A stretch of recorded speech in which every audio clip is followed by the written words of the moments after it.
요게 이제 터널 보링 머신이에요. 전체를 다 가리키는데 요 TBM 장비가 앞에 요게 지금 울퉁불퉁하게 있는 게 보이는 게 보면 여러분 자세히 보면 이게 이제 커트 헤드예요.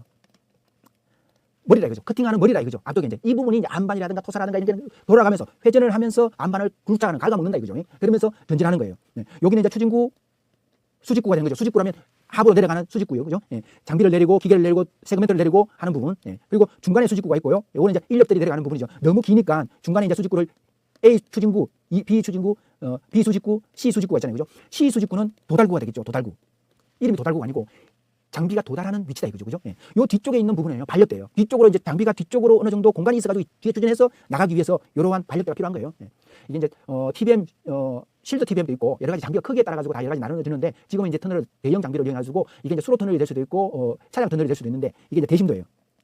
대심도라는 거는 아주 깊이가 깊게 내려가는 거예요. 왜? 기존의 하수도 관로 이런 부분들을 방해받지 않기 위해서 전력구라든가 이런 걸 방해받지 않기 위해서 대심도로 적어도 70m, 80m 내려간 거예요. 땅속으로. 그 다음에 안반이 강해지는 거예요. 그죠?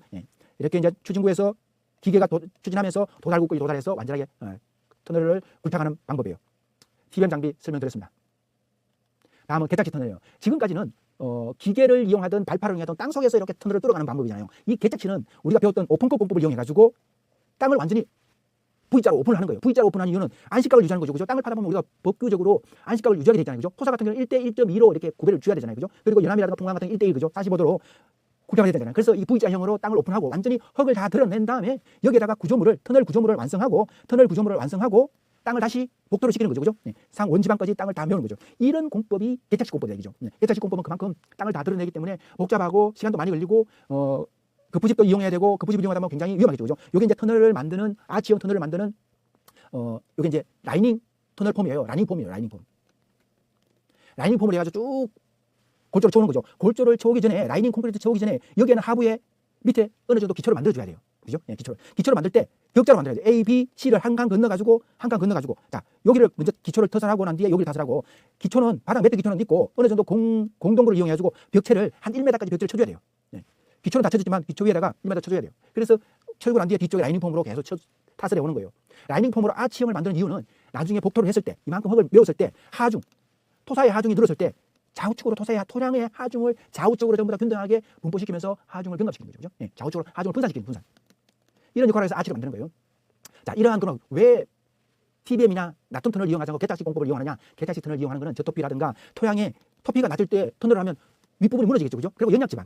터널 윗부분이 연약한 지반이다. 그죠? 이런 부분은 굉장히 무너질 가능성이 많잖아요. 그죠? 그리고 도심지에 지하철 역사를 만들 때 지하철 역사를 만들 때는 위로 올라와야 되니까 사람들이 올라오는 통로가 필요하니까 이런 부분에는 램프라든가 이런 부분에는 개착식으로 들어갑니다. 그죠? 물론 터널 입구, 갱구부라 그래요. 입구라든가 이런 부분도 다 개착식으로 들어가요. 일단 개착식 공법 설명을 드렸어요. 뒤쪽에서 다시 하면 공법 특징에서 다시 한번 구체적으로 설명드리겠습니다.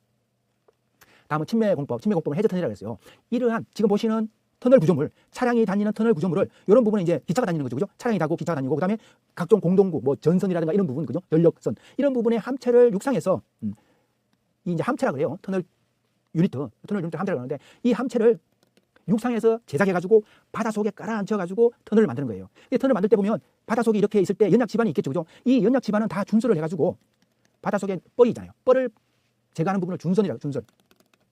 이러한 준설 작업하는 거 준설선이 있어요. 나중에 뭐 펌프 준설선, 뭐 그라브 준설선 이런 거 다시 한번 뒤에 설명해야 항만공사 시에 설명드릴게요. 이러한 연약 지반의 연약토를 제거한 다음에 단단한 사석공을 넣고 바위 같은 사석을 넣고 모래 같은 거 모래를 채우고 모래나 사석을 채우고 그 위에다가 함체를 딱 앉히는 거예요. 딱 앉혀가지고 함체와 함체는 계속 연결해 나가는 거예요. 조인트 관리가 굉장히 중요하겠죠. 그죠? 그래서 이러한 공법이 해저 터널 공법이에요. 우리나라에서도 해저 터널 공법 지금 많이 적용하고 있어요.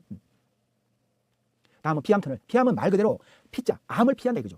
바위 산에서 떨어지는 암들이 있으니까 이런 부분을 계속적으로 떨어지면 도로가 망가지고 다니는 차가 맞으면 위험하잖아요. 그죠? 그래서 피암 터널을 만드는 거예요. 굴러떨어져 피암 터널이었을 때는 이런 바위들이 굉장히 산에서 많이 굴러떨어져요. 그죠? 특히 울릉도, 일주도로 울릉도 같은 경우에는 바위산이잖아요. 그러니까 암반을 피하는 터널이라 가지고 피암 터널이라는 용어를 쓰고 있습니다.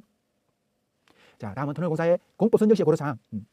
터널의 위치가 어디냐? 산악이냐, 도심지이냐, 바닷속이냐 여기에 따라서 공법이 다르잖아요. 그죠? 그래서 위치에 따라서 달라지니까 위치를 먼저 고려를 해야 된다. 그리고 터널 단면의 크기는 스프링 라인 최대 지름이 얼마 정도 되느냐? 단면의 크기가 중요하다 이죠. 터널 길이 장대 길이냐, 짧은 터널이냐. 그다음에 지형과 지질 앞에서 말씀드렸지만 지형과 지질에 따라 가지고 저토피증 같은 경우에는 개착식으로 해야 되는 거잖아요. 그죠?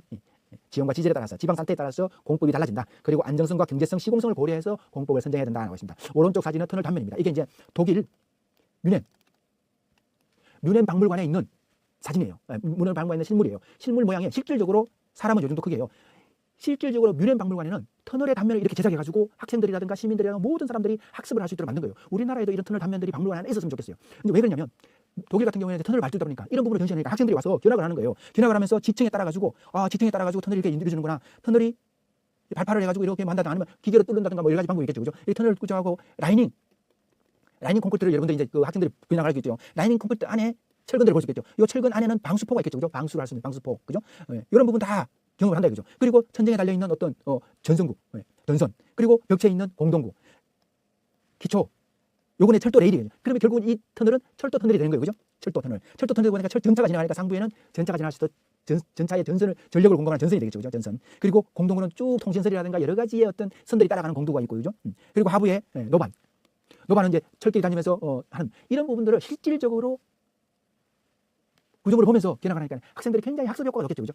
이런 부분을 한번 우리나라에도 이런 터널 박물관 같은 이런 부분이 있으면 좋겠다는 생각을 하면서 여러분들한테 한번 자료를 제공했습니다. 1차 시 학습은 여기까지 하도록 하겠습니다. 2차 시 때 뵙겠습니다.